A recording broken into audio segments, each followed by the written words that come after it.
La naturaleza de Yeshua. Es necesario el análisis profundo de estos pasajes, pues ellos nos indican la realización de un proceso único en la historia de la humanidad. Comencemos este escrito con una cita del llamado Nuevo Testamento. Carta a los Filipenses, capítulo 2, versículos del 5 al 8.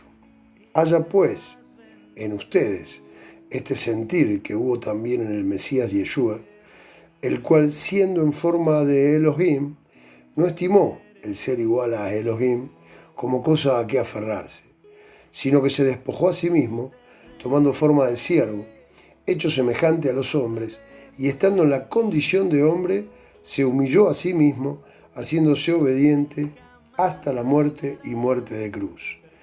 Este proceso es la asimilación por parte del Creador de la realidad de sus criaturas, de la transformación del Creador adoptando la semejanza de la naturaleza de sus criaturas, no la semejanza de un hombre en particular, sino la semejanza de todos los hombres. Sé que esto no es sencillo, pues tocaremos una cuestión de profundidad teológica, pero puestas las manos en el arado para formarnos, para crecer en el conocimiento de la fe, es preciso que aumentemos el conocimiento de las cosas que pertenecen al Eterno. Por ello, tomemos estas cuestiones con calma, con meditación en la palabra, sopesando cada una de ellas, masticándola y rumiando como la haría una oveja al comer su alimento. Para poder entender lo que voy a analizar, debemos partir de uno de los primeros versículos de la propia Torá, Génesis capítulo 1, versos 26. Entonces dijo Yahweh: hagamos al hombre a nuestra imagen conforme a nuestra semejanza. Lo que de la Septuaginta ha sido traducido como semejanza es el término griego homoiosis. Esta palabra está emparentada con el verbo homoió, que significa hacer como, parecer. O sea, cuando el Creador formó al hombre, lo hizo como él mismo. Uno de los aspectos que el ser humano tuvo al principio fue esa cuota de luz que lo vestía, lo recubría, la cual era una semejanza de la propia gloria de Yahweh. Luz que luego, al caer en el pecado, perdió y llevó a que el hombre viera su propia desnudez. Entonces, al principio de los tiempos, tenemos el siguiente proceso. Génesis capítulo 2, verso 7. Del polvo de la tierra, de la materia inerte, sin vida, Elohim toma una parte, forma al hombre y luego le insufla el ruach, el espíritu, y lo hace semejante a Elohim mismo.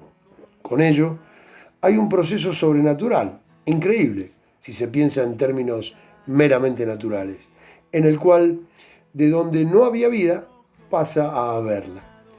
Caído el hombre en pecado, esa realidad de luz es reemplazada por la desnudez del pecado, del cual la inclinación al mal, el Yetzer Hará, es uno de sus resultados. Pero como el hombre en pecado no era el destino que el Creador deseaba para sus hijos, es por ello que fue necesario revertir esa condición. Para hacer eso, era necesario que lo que estaba muerto pasase a estar vivo. El hombre muerto en pecado debía dar paso a un hombre vivo. Algo que podemos preguntarnos es: ¿cómo llegó el pecado a todas las demás personas? ¿Cómo es que el pecado no quedó restringido a los primeros pecadores? Porque bien podríamos decir, asegurar que yo, en lo personal, no tengo por qué pagar por el pecado de otro. O sea, ¿por qué debería pagar por el pecado de Adán y Eva? La cuestión es que yo no pago por el pecado de ellos, sino que a partir del pecado de ellos, a todos sus descendientes se les ha transmitido esa inclinación al mal. Y es precisamente esa Yetzer Hará lo que no puede evitarse. Esto es lo que conduce a Pablo a expresarse de la siguiente manera en Romanos capítulo 7, versos 23 y 24. Veo otra ley en mis miembros que se rebela contra la ley de mi mente y que me lleva cautivo a la ley del pecado que está en mis miembros. Miserable de mí, ¿quién me librará de este cuerpo de muerte? Esta ley de pecado de la que Pablo habla no es otra que esa inclinación de la que vengo hablando. Entonces la pregunta es, ¿acaso el hombre está definitivamente condenado a esa realidad? ¿Es que acaso no hay una alternativa de liberación? Ok, desde el propio hombre, no. No hay una alternativa desde el propio hombre, porque todo el ser humano se encuentra corrompido. Por lo cual todo aquello que intente cambiar desde sus propias fuerzas, desde su propia voluntad, finalmente terminará chocando con esa ley que se encuentra en su propio ser. Por ello, ningún resultado dará todos los intentos creados por los hombres, por más nobles que puedan pensarse. Ni la meditación, ni el someter el cuerpo a pesares, flagelación, dolores o quebrantos pueden cambiar la realidad que por dentro se tiene. Entonces, ¿qué? ¿No hay solución? Sí, pero para ello fue necesario un nuevo proceso sobrenatural. Así como el primer proceso sobrenatural e increíble fue que de la materia inerte se crease vida, el siguiente proceso sobrenatural fue que la vida, con mayúscula, tomase forma del cuerpo de pecado, que es el hombre. La luz misma que emanó del Padre, el Hijo amado, asumió la realidad material del hombre. De esa forma surgió el sustituto del hombre en pecado, un hombre con nueva realidad, con nueva estructura, con nueva identidad. El nuevo hombre que, aun habiendo asumido la realidad de un cuerpo de pecado, jamás pecó. Para ello, ahora se invirtió lo que antes había ocurrido. Si en Génesis 1:26 la materia se transformó y quedó a semejanza de Yahweh, a semejanza de la luz, este es el proceso del que se nos habla en Romanos capítulo 8, verso 3. Yahweh, enviando a su Hijo en semejanza de carne de pecado, y a causa del pecado, condenó al pecado en la carne. Ahora es el Creador el que toma la semejanza humana, como antes el hombre tomó la semejanza del Creador. Ahora esa inversión es lo que hará posible que se pase de muerte a vida.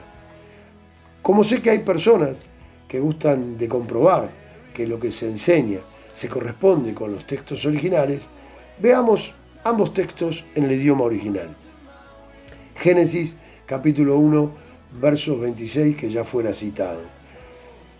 Poiesomen andropon, que significa hagamos al hombre, eikona gemeterán a imagen nuestra, kaikas joimoyosin, y según nuestra semejanza. Veamos Romanos capítulo 8, verso 3. Ton geaatú nion, su propio hijo. Pemsas, enviado. En homoomati sarcos jamartías, que significa en semejanza de carne de pecado. Fue necesario que el Hijo de Yahweh se vistiera del cuerpo del hombre para de esa forma vencer el pecado en la misma carne. Hay dos textos que se encuentran relacionados, aunque a primera vista no se advierta. Filipenses capítulo 2, versos 6 y 7. No estimó al ser igual a Elohim como cosa a que aferrarse, sino que se despojó a sí mismo, tomando forma de siervo, hecho semejante a los hombres. Juan capítulo 1, verso 14. Y la palabra fue hecha carne y habitó entre nosotros, y vimos su gloria, gloria como del unigénito del Padre, lleno de gracia y de verdad. Comencemos por el primero de los versículos citados.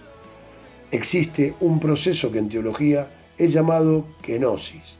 ¿Qué es esto? Pues bien, en griego hay un adjetivo, kenos, que significa vacío.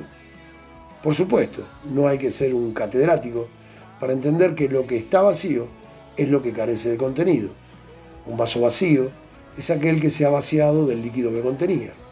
La importancia de este concepto está en que esa es la palabra usada para el versículo que leímos. Aquí, donde se ha traducido, sino que se despojó a sí mismo, en griego original la frase es geauton ekenosen, kenosen, se vació.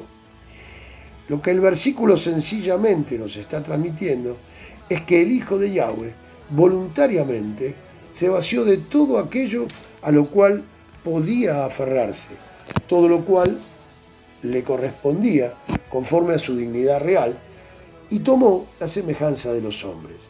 Es lo que se conoce en teología como kenosis. Y precisamente era necesario para que pudiese vencer el pecado en la propia carne. Esto último es el motivo por el cual el Evangelio llamado de Juan nos dice la palabra fue hecha carne. ¿Y cuál fue el medio por el cual el Hijo de Yahweh hizo este proceso sobrenatural? Su madre humana, María o Miriam, concibió de una forma única y irrepetible. En su matriz se engendró un niño, a través de un proceso que la naturaleza, por sus propios medios, no puede repetir.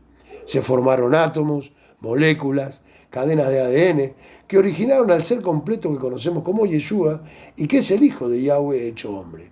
Por ello, por la intervención de Ruach HaKodesh, es que ese proceso pudo concretarse.